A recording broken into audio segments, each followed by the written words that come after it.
자, 지난 2009년 1월 15일 뉴욕에서 US Airways라는 1549 편이 비행기가 이륙하자마자 세 대들에 의하여 양쪽 엔진이 크게 손상을 받습니다. 비행기는 이제 불시착을 해야 되는데 이미 낮은 고도와 약해진 추력으로 인근 공항으로 갈 수가 없었습니다. 그 당시에 비행기 기장이었던 최슬리 슐렌버거는 이제 그 빠른 시간 안에 이렇게 판단합니다. 내가 저 허드슨 강에 착수하리라. 착륙이 아니라 착수하겠다고 합니다. 그런데 마침내 비행기를 무사히 착수시켰고 이제 주변에 많은 분들이 한꺼번에 몰려서 24분 만에 155명 전원 다 구조를 받았습니다. 이 실화를 바탕으로 썰리 허드슨 강의 기적이라는 영화가 제작이 되었죠. 이분은 아주 일약 영웅이 되셨는데요. 그러나 이 항공조사위원회에서는 아마 관료주의에 붙들린 것 같습니다. 왜 기장이 허드슨 강에 위험하게 착수하려고 했느냐? 그러면서 이 근처 가까운 공항이 있었는데 왜 근리로 안전하게 착륙하지 않았느냐? 그러면서 또 저들의 그런 비행 시뮬레이션을 여러 번 수십 번 돌려봐도 이 비행기는 안전하게 인근 공항에 착륙하는 걸로 나오거든요. 그래서 이 기장은 영웅이 아니라 155명 모두를 죽음에 빠뜨릴 위험한 인물로 자꾸만 몰아가는 것이었습니다. 그때의 이 영화상을 보면 기장은 이런 질문을 받습니다. 당신은 가정에 문제가 있느냐? 또 전날 잠은 충분히 잤느냐? 혹시 약물을 복용한 건 아니냐? 왜 승객들을 위험에 빠뜨렸냐? 이 질문 앞에 기장은 자신은 분명히 40여 년의 비행 경력과 직감을 통해 안전하게 착륙을 시켰는데 자신의 선한 의도가 왜곡되고 곡해되어 아주 심한 고민 속에 빠지는 장면들이 있습니다. 우리도 인생을 살아가다 보면 여러분, 우리의 선한 의도가 곡해될 때가 있습니까? 없습니까? 있어요. 아마 대표적인 경우가 시집살이 하는 며느리겠죠. 그렇죠? 며느리. 저희 어머님도 저희 집에 시집 오셔서 약 30여 년간 시집살이를 하셨었는데요. 저희 할머님이 이제 소천하시고 나서 집안 친척들이 이런 전화를 하더라고요. 저희 어머니 보고 미안해요. 제가 어머님 생전에 당신을 오해했었는데 이제 아버님 제가 잘못 알았군요. 당신 훌륭한 며느리였습니다라는 전화를 받으신 걸 제가 본 적이 있었습니다. 며느리들이 대부분 자신의 선한 의도가 또 시어머님에 의하여, 다 그런 건 아니지만 오해와 곡해를 받을 때가 있죠. 여러분 공감이 되십니까, 여러분? 그래서 다들 쉽사리 한번 경험을 해보셨죠. 특별히 우리 인생 자체가 이러한 선한 의도와 상관없이 곡해를 받는 부분들, 특별히 이 고린도후서의 경우 사도 바울, 그의 어떤 선한 의도가 계속해서 성도들에 의하여 오해를 받는 장면을 계속 보고 있습니다. 그 이유가 오늘 이 11장에 보면 등장되는데요. 11장 5절을 보게 되면 그 당시에 이 고린도 교회 안에 이제 지극히 크다는 사도들이 침투해 있었습니다. 이들은 유대인들이었고 또 로마 제국의 화려한 웅변수를 구사하는 아주 매력 만점의 사람들이었습니다. 그러자 이 사도 바울은 우리가 제가 지난주에 말씀드렸죠. 사도 바울은 보기에는 별로 매력이 없었다고요. 키도 작았고 매부리 코에, 특별히 제가 제일 마음에 드는 부분은 사도 바울도 수치 없었다는 거. 아주 마음에 드는 장면입니다. 말도 능수능란하지 못했다고 하는데 학자들의 글에 따르면 이 자칭 크다는 사도들에 비해서 그 당시에 제국에 썼던 라틴어와 헬라어 그렇게 화려하게 구사하지 못했던 것 같다라는 글도 있었습니다. 문제는 사도 바울의 그런 복음과 사랑, 그런 선한 의도가 자꾸만 왜곡되는 데여서 고린도교 성도들이 사도 바울을 자꾸만 잘못하게 오해를 했다는 사실입니다. 자, 그렇다면 사랑하는 성도님들, 우리도 나의 그런 선한 의도가 곡해되고 왜곡되었을 때에 여러분 어떻게 하시겠습니까? 그 자리를 피해 도망가시겠습니까? 아니면 과연 우리가 곡해를 받았을 때에 어느 자리에 서 있어야만 할까요? 첫 번째로 다 같이 따라 하시겠습니다. 아버지의 자리에 있어야 됩니다. 시작. 아버지의 자리에 있어야 합니다. 사도 바울은 많이 고통하고 두려워했습니다. 왜냐하면 자신이 정말로 복음을 증거했고 정말 사랑을 섬겼던 교회 안에 자칭 크다는 사도들이 들어와는 바람에 바로 이 성도들의 마음이 자꾸만 흔들렸기 때문입니다. 사도 바울은 4절에 이들의 거짓 사도들의 메시지, 또 그 메시지를 받은 성도들의 반응을 이렇게 묘사합니다. 4절을 다 같이 보죠. 4절 시작. 만일 누가 가서 우리가 전파하지 아니한 다른 예수를 전파하거나 혹은 너희가 받지 아니한 다른 영을 받게 하거나 혹은 너희가 받지 아니한 다른 복음을 받게 할 때에는 너희가 잘 용납하는구나.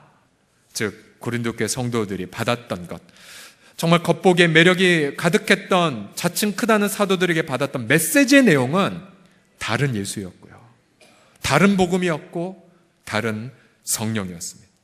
그래서 바울은 그들의 복음을 급속하게 이탈하는 것을 보고 3절을 보시게 되면 그 옛날 뱀이, 사탄이 뱀을 통하여 인류의 첫 조상 아담과 하와를 미혹시켰죠. 뱀이 그 간계로 하와를 미혹한 것처럼 너희 마음이 그리스도를 향하는 진실함과 깨끗함에서 떠나 부패할까 내가 두렵구나라고 고통합니다. 바울은 이제 정말 저들의 마음이 예수님 다시 오실 때까지 정말 순결하게 저들의 마음을 지키고 싶었습니다. 2절 말씀을 왜 사도 바울이 어떤 마음으로 그들을 대하고 있었는지 같이 읽어보죠. 2절 시작. 내가 하나님의 열심으로 너희를 위하여 열심을 내노니 내가 너희를 정결한 처녀로 한 남편인 그리스도께 드리려고 중매함이로다.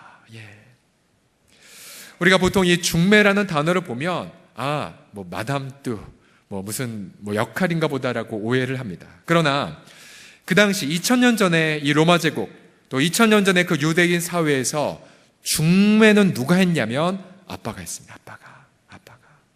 즉 사도 바울이 지금 성도들을 향하여 내가 너희들을 정결한 신부로 그리스도께 혼인관계를 맺게 하려다 했을 때에 그 마음은 어떤 마음을 반영한 거냐면 내가 너희들을 복음으로 낳은, 또 내가 너희들을 복음으로 키운 아버지가 아니냐, 이런 뜻입니다. 그 당시에 아버지들은 자신이 곱게 키운 이 딸들을 잘 키웠다가 자신이 생각할 가장 베스트한 신랑에게 약혼을 맺고요, 그리고 결혼식 때까지 그 딸을 소중하게 지켜주었습니다. 사도 바울도 성도들 향한 아비의 심경으로 예수님 다시 오시는 날 영원한 결혼관계 갈 때까지 성도들을 순결하게 예수님 앞에 지키고 싶었던 것입니다.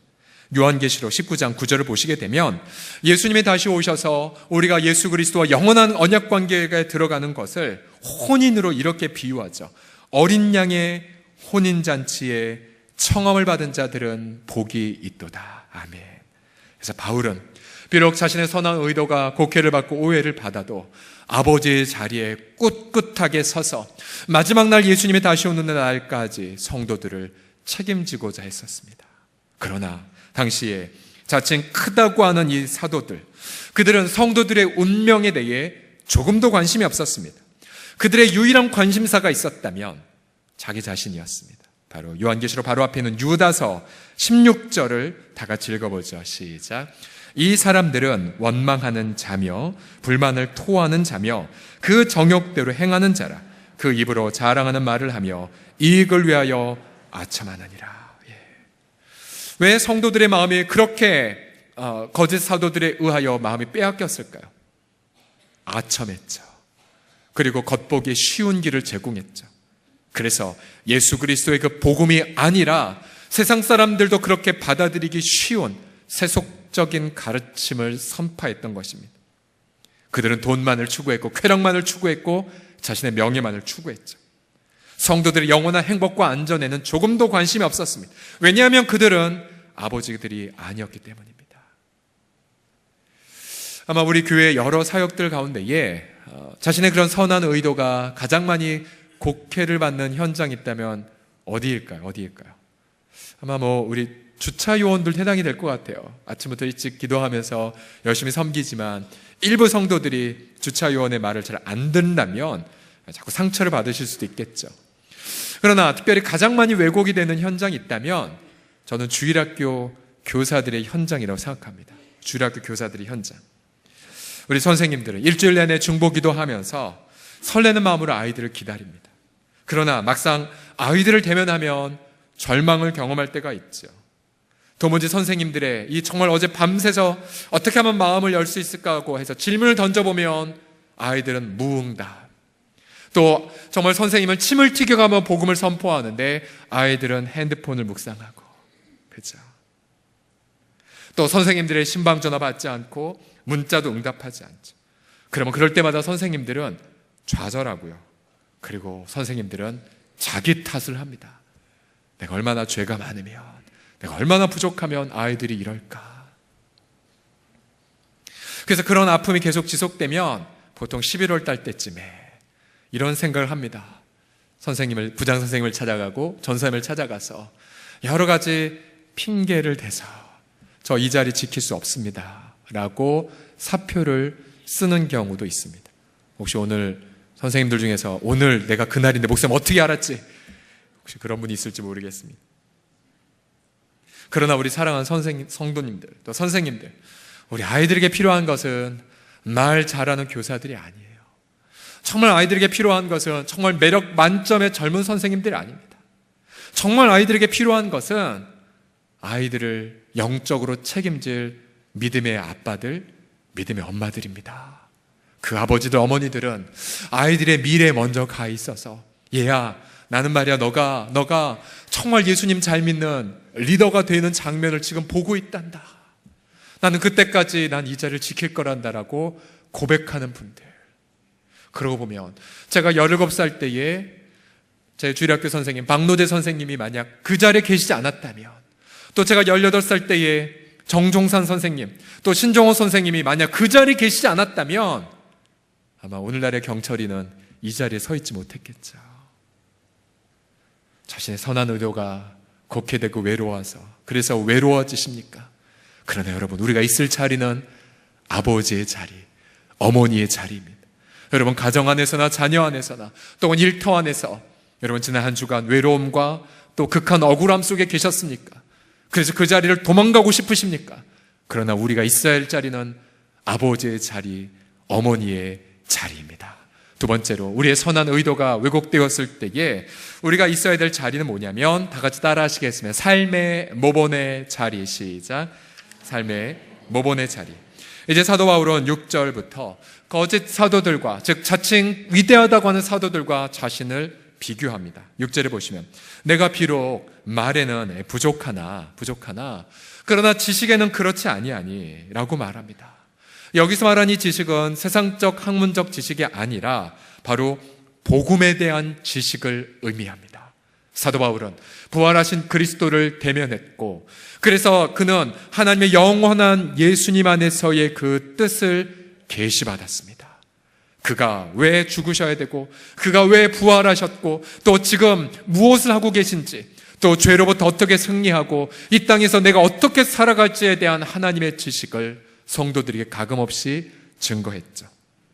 특별히 사도 바울은 정말 이 고린도 도시에서, 고린도 도시는 그 당시 아주 대도시였고 물질 만능의 도시, 음란이 가득했던 도시였습니다. 바울은 분명히 성경에 복음 앞에 헌신한 풀타임 사역자들은 교회가 그들의 생계를 책임지라고 분명히 말하였지만, 바울은 고린도 도시에서만은 그 특권을, 그 원칙을 지키지 않았습니다. 사도행전 18장 3절에 따르면 그는 가죽으로 텐트를 만드는 텐트 메이커 역할을 감당했습니다. 그 당시 유대인들은 전 세계 흩어지게 살기 때문에 아버지들은 언제나 율법도 가르쳤지만 직업을 하나 가르쳤거든요. 그 당시에 이 텐트 메이커는 매우 지저분하고 힘든 일이었습니다. 그래서 이제 고린도 교회 성도들이 바울을 보니까 제대로 능숙하게 이 자칭 사도라는 자들보다 말은 잘 못하고, 또 외모도 별로 매력이 없었고, 또 가만히 보니까 텐트를 만들고 있었습니다. 이 사람은 정말 계층이 낮은가? 더군다나 결정적으로 바울은 고린도 교회로부터 오는 후원금을 받지 않았습니다. 오히려 가난한 동네였던 마게도니아 교회로부터 후원금을 받아서 고린도 교회에서 사역을 했죠. 그러자 고린도 성도들은, 아니 저 사도 바울은 열등하고, 아니 우리가 주는 돈을 받지 않은 거 보니 사랑도 없는 것 같고, 더군다나 그 당시에 교사들은 가르침을 받는 자로부터 돈을 받았거든요. 근데 바울이 돈을 받지 않으니까 저 사람 분명히 열등함에 틀림없어라고 자꾸만 왜곡의 눈으로 사도 바울을 바라봤던 것입니다. 그러나 사도 바울은 고린도서 11장 11절 말씀에 분명히 자신의 속마음을 이렇게 말합니다. 내가 왜 돈을 받지 않았느냐? 어떠한 까닭이냐? 내가 너희를 사랑하지 아니함이냐? 그렇지 않다. 하나님이 내 마음을, 내가 너희들을 얼마나 사랑하는지를 아신다라고 말하면서 12절 말씀에, 그러면 왜 내가 이렇게 힘들게 직접 일하면서 물질을 받지 않으면서 내가 땀 흘려 일하고 있는지 아느냐? 12절에 해답을 얘기하고 있습니다. 12절 말씀, 우리말 성경이라는 좀 더 쉽게 푸는 성경을 제가 읽어드리겠습니다. 나는 내가 행하는 일, 즉 자비량으로 일하고 계속해서 직업을, 텐트를 가지며 일하는 일을 계속 행할 것입니다. 그 목적이 무엇이냐면 우리와 똑같은 일을 한다고 자랑하기 위해 기회를 엿보는 사람들, 즉 자기들도 사도라고 자기들도 복음을 전한다고 주장하는 거짓된 이들의 그 기회를 끊어버리기 위해서라고 말합니다. 즉 거짓 교사들은 물질만을 추구했지만 사도 바울은 하나님의 거저 주시는 은혜만을 선포했죠. 또 거짓 교사들은 대접받고 됐지만 사도 바울은 땀 흘려 일하며 성도들 오히려 섬겼습니다. 사도 바울은 능히 복음 전하는 자로서 누릴 수 있는 기득권이 있었지만 그러나 그 기득권을 내려놓음을 통하여 삶의 모본을 보이는 것을 통하여 복음을 건강하게 증거하기를 열망했던 것입니다. 아무리 그가 오해를 받고 곡해를 받는다 할지라도 바울은 힘주어 말하죠. 내가 이 일을 계속 할 것이라고요. 또 심지어 고린도 전서에 보게 되면 심지어 죽을지언정 내 자랑을 다른 곳에 돌지 않게 하기 위하여 내가 이 원칙을 지키겠노라까지도 말하고 있습니다. 제가 이 부분을 묵상하다가 제가 청년 시절에 있었던 러시아 마리엘 공화국의 조한희 선교사님의 삶이 생각났습니다. 90년대 중반에 러시아에 들어가셔서 나는 이곳에 뼈를 묻겠다는 각오로 자기 막내 아들 테러를 받았음에도 불구하고 그 자리에 머물러 있었던 선교사님, 제가 있었을 때에도 눈으로 확인했습니다. 정말 신실한 성도였는데 어느 날 밤밤중에 문을 꽝꽝 놓고 하면서 이렇게 여는 거예요. 제가 봤더니 술에 거나게 취한 채 목사님 보고 돈 달라고. 또 정말로 지도자급이었는데 선교사님 사모님을 속이고 도망간 케이스들, 더 나아가서 정말 핍박이 가해져서 2차례의 방화 시도가 있었고 끝내 막지 못해서 예배당과 자료가 다 불타버린 경험도 있었어요. 그러나 선교사님은 그 자리를 그대로 지키셨어요. 더 복음 전하고 더 빵을 나눠주고 더 사랑을 섬기고 새 예배당을 지을 때였는데요, 제가 직접 들은 얘기인데 선교사님께서 어느 날 어느 낯선 두 사람이 자기 보고 어디를 가자는 겁니다. 선교사님은 아무 의심 없이 따라갔답니다. 그리고는 미소를 짓고 똑같이 한결같은 태도로 복음 전하고 겸손하게 대하고, 그런데 이 두 사람이 갑자기 사라지더니 이분 보고 그냥 내리라는 겁니다. 그래서 그냥 내려서 그냥 가만히 있었다고 합니다. 근데 나중에 알고 보니까 이 두 사람은 선교사님을 살해할 목적으로 그런 살인 강도들이었었습니다. 선교사님은 그냥 늘 한결같은 자리로 선하게 대하고 겸손하게 대하고 해서 이 화익에서 벗어났다는 간증을 제가 들었던 적이 있습니다. 우리 사랑하는 성도들이요, 우리 베드로전 3장 17절에 보게 되면 선을 행함으로 고난받는 것이 하나님의 뜻이라고 말합니다. 같이 이 말씀 읽어볼까요? 시작. 선을 행함으로 고난받는 것이 하나님의 뜻이라. 그럼 만약에 내가 나의 선한 의도로 섬겼는데 오해를 받았습니다. 그러면 만약 여러분의 선한 의도가 진짜 선함이라면 여러분 그 자리에 머무셔야 돼요. 선을 행함으로 고난 받으셔야 됩니다. 그러나 만약에 내가 내 속에 있는 선함이 다른 욕구를 근거한, 다른 마음에 근거한 선함이었다면 아마 오해를 받으면 금방 포기하겠죠. 도망가겠죠.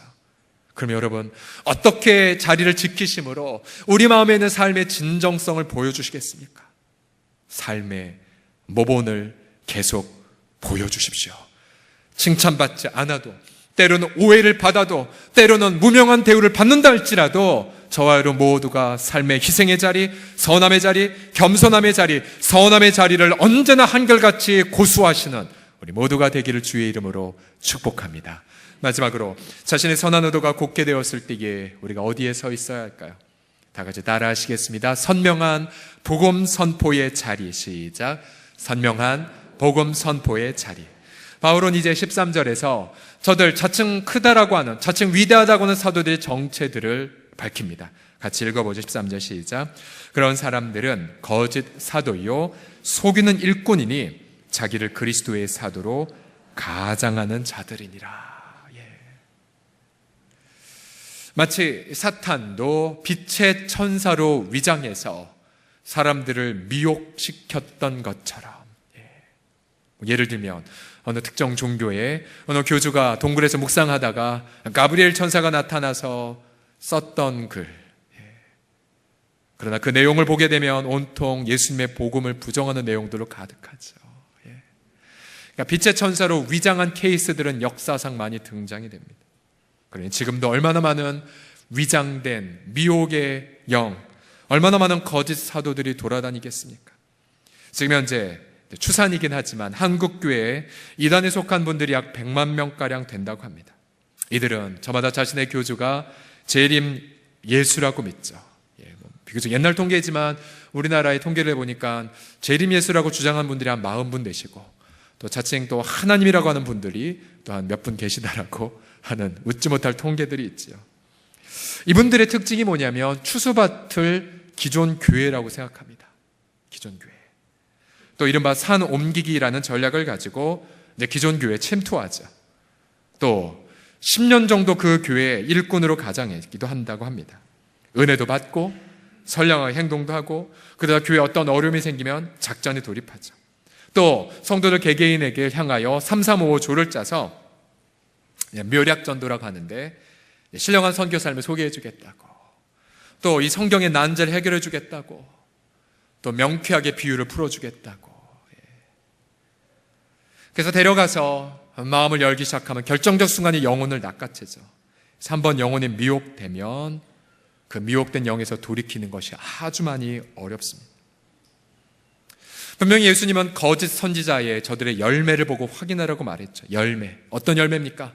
가정 파괴되는 열매, 가출하는 열매, 사회에 무리를 끼치는 열매들을 지금 우리가 보고 있지 않습니까?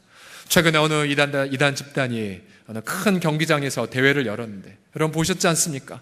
성인 남성들에게 다 기저귀 채워서 화장실 가지 말라고. 그래서 그 대회가 끝나고 나서 그 화장실에 기저귀들이 가득했다라고 하는. 혹시 우리 지금 이 자리에도 그런 분들이 와 계신지 모르겠지만, 복음 앞에 건강하게 회개하십시오. 우리 예수님 아직 오지 않으셨습니다. 성경에 사도 바울은 고린도전서 15장 3절과 4절 말씀을 통하여 우리가 영원히 구원받을 복음이 무엇인지를 명백하게 밝히고 있습니다. 같이 큰 목소리를 읽어봅시다. 시작. 내가 받은 것을 먼저 너희에게 전하였노니 이는 성경대로 그리스도께서 우리 죄를 위하여 죽으시고 장사 지낸 바 되셨다가 성경대로 사흘 만에 다시 살아나사. 아멘, 아멘. 복음이 무엇입니까? 복음은 성경대로 그리스도께서 우리 죄를 위하여 오셔서 십자가에 죽으셨다는 것입니다. 다른 이로 구원받을 이름이 아무것도 없습니다. 또 복음이 무엇입니까? 복음이 바로 그리스도께서 죽은 자 가운데 다시 살아나셔서 지금도 우리를 위하여 기도하고 계시고, 주님이 장차 오실 때에 주님은 그때에 온 세상을 심판하시면서 영원한 하나님의 나라를 이 땅 가운데 완성시키는 것이 아니겠습니까? 복음의 그 영광, 예수님 말고는 자랑할 것이 없습니다. 만약 이 복음 말고 다른 소식을 전하는 자들은 성경을 조차 저주를 받게 되고 심판을 받게 되는 거죠. 지금 한국교회가 아무리 이 세속사회에서 많은 지탄을 받는다 할지라도 우린 여전히 선명한 복음, 다른 복음이 아니라 이 예수 그리스도의 십자가와 부활의 이 복음을 더욱더 선명하게 증거해야 됨을 믿습니다. 작년 성탄절 이번 날에 여러분 루카스라는 뮤지컬 여러분 다 보셨지요? 얼마나 감동을 많이 받았습니까? 스토리에서도 감동받고, 또 배우들의 이 정상급 수준 높은 이 공연, 정말로 몇만 원을 줘도 아깝지 않은 뮤지컬을 보았죠. 너무나 저희가 감동을 받아서 이 뮤지컬은 우리 성도들의 어떤 은혜 받는 것뿐만 아니라 특별히 이 상대적으로 이런 공연 예술의 소외가 된 우리 지역을 위해 지역 주민들을 위해 우리 교회가 섬김의 차원에서도 해야겠다는 판단이 들어서 저희가 이번 크리스마스 이브 때 24일 날 다시 이 팀을 초대합니다. 이번에 공연할 작품은 뭐냐면 역시 이 팀에서 만든 창작 뮤지컬인데, 특별히 내년도가 종교개혁 500주년 이어서 500주년 기념해서 The Book, 성경이 된 사람들이라는 창작 뮤지컬이 우리 교회에서 공연됩니다. 대단히 뜻깊은 것은 이 팀이 내년도에 대학로에서 1년 동안 저를 공연한대요. 1년간 공연할 것, 왜냐하면 이 팀이 대학로의 복음 전파를 위해 선교적 목적으로 주일만 빼고 계속 공연한대요. 1월 첫째 주부터 공연하면 저희 교회에서 초연하는 건 이 팀의 입장에서 손해지 않습니까? 그런데 저 팀은 기쁨으로 와서 은혜를 함께 나눈다고 합니다. 자, 그러면 제가 나누고 싶은 부분은 이 부분입니다. 그럼 과연 이 공연의 배우들은 과연 누굴까요? 누구? 이분들은요, 자기를 소개해달라면 다 똑같은 이 말이에요. 저요, 선교사입니다. 선교사. 여러분, 작년에 공연 보셨던 그 모든 배우들 다 선교사예요. 선교사. 그럼 무슨 선교사입니까? 저희는 문화예술 선교사입니다. 저희 뮤지컬, 이런 예술의 재능을 가지고 복음을 전하는 헌신된 분들이 있어요. 아니, 어떻게 문화예술 선교사세요? 근데 그분들은 이런 스토리가 있었습니다. 과거에 약 10여 년 전에 이제 대학로에서 뮤지컬을 통해 복음을 전하면서 너무 큰 행복을 맛보았어요. 그래서 이분들이 작정하기를, 우리 3년간 선교사의 심경으로 우리 이걸 통해 복음을 전하자. 3년간 헌신하는 사람들이 됐었어요. 그런데 3년을 섬기면서 하나둘씩 이런 고백을 하셨다고 합니다. 이 대표에게. 저 하나님께 너무 죄송했어요. 왜냐하면 복음 전하는 행복이 이렇게 큰데 단지 3년만 헌신한 것이 너무 부끄럽습니다. 전 오늘 일생을 다해 예수를 통해 복음을 증거하는 사람이 되기로 결단합니다. 그러면서 이 팀들이 자발적으로 문화예술 종신 선교사가 되셨어요. 문화예술 종신 선교사. 그래서 이분들의 이 팀 이름이 뭐냐면 문화행동 아트리라는 팀입니다. 문화행동 아트리. 현재 이분들은 약 40여 명이, 자녀들 포함해서 40여 명이 여주에서 공동체를 이루어 살고 있습니다. 공동체. 여러분, 초대교회 사도행전에 보게 되면 유무상통한 초대교회 공동체의 케이스가 있었죠. 처음에 이분들이 이제 공동체로 살아면서 우리가 모든 걸 함께 나누면서 복음을 증거하는 헌신 선교사가 되자라고 했을 때에 주변에서 다 말렸대요. 너희 실패한다. 6개월만 있으면 망할걸? 이라고 했답니다. 그러나 이들은 자신의 재산 다 팔아서 공동체를 이루어 매해마다 창작 뮤지컬을 통하여 복음을 증거하는 사역을 하고 있는데, 이 공동체가 벌써 6년이 됐습니다. 6년. 그리고 그 6년이 되는 기간 동안 이분들이 뮤지컬을 통하여 800회가 넘는 국내 해외 공연을 했고 16만 명 이상의 관람을 하면서 무수하게 많은 이들이 공연보다 예수님 만나고요, 공연보다 선교사로 헌신하고, 할렐루야. 그러면서 이들의 복음적인 공동체 삶을 통하여 너무나도 많은 열매들을 지금 맺고 계세요.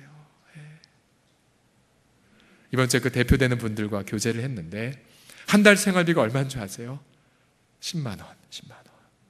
11조 떼고 헌금 떼고 그저 6만 원, 8만 원 안 되는 것을 가지고 사는데, 이분들의 고백, 하나님이 채워주셔서 부족함이 없다라고 고백을 합니다.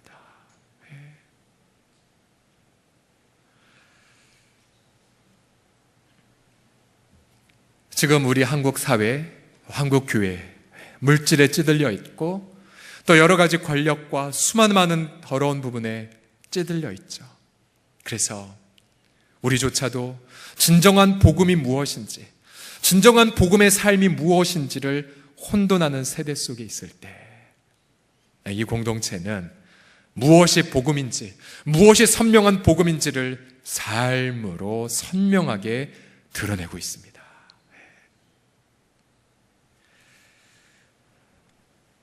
앞서 영화 썰리 허드슨 강의 기적에서 기장, 이제 반복된 청문회를 통하여, 그러나 이 기장이 현명한 지혜를 통해 모든 오해가 다 풀리고 마침내 이런 찬사를 받고 영화가 끝나죠. 당신이 있었기에 모든 승객들이 구조가 되었다고. 당신 때문에. 영화 중간에 보면 이 기장이 모든 승객들 안전하게 대피하고 다 기다리게 한 다음에 자기는 다시 물이 들어오는 그러한 뒷좌석까지 들어가서 주변에 말리죠. 기장님 돌아오세요, 돌아오세요. 그러나 그는 끝까지 마지막까지 가서 누구 없냐고, 빠져나오지 못한 승객이 없는지 다 확인하고 나서 마지막 본인이 탈출합니다. 그리고 중간에 경찰과 또 이 리더십들이 부른다고 했었을 때에 이분은 거부하면서 다 세보라고, 155명이었다고 다 세보라고 끝까지 마지막까지 있어야 할 자리에 있습니다. 제가 영화를 보면서 중간에 한 앵커가 나와 이러한 질문을 던집니다. 사람들이 당신을 영웅이라고 생각합니다. 당신은 어떻게 생각하세요? 근데 이 기장이 하는 말, 전 영웅이 아닙니다. 전 마땅히 해야 할 일을 했을 것뿐이거든요. 그렇게 고개를 숙이자 앵커가 너무나 중요한 의미심장한 말을 합니다. 당신은 영웅입니다 라는 그런 뉘앙스로 이런 말을 합니다. 당신은 필요한 순간 필요한 곳에 계셨어요. 필요한 순간에 필요한 곳에 계셨어요. 그럼 이제 동일한 질문을 우리 성도님들에게 드립니다. 여러분들은 이러한 비상의 상황, 위기의 상황에 놓였을 때에, 또 여러분의 선한 의도가 곡해되고 왜곡되었을 때, 외로울 때, 아파할 때, 상처받았을 때에 여러분을 필요로 하는 자리에 지금 서 계십니까? 우리 개인적 차원, 또 우리 교회적 차원, 또 우리 민족이 어려울 때에 한국교회가 필요한 곳, 한국교회가 서 있어야 할 자리는 과연 어디입니까? 기도하겠습니다.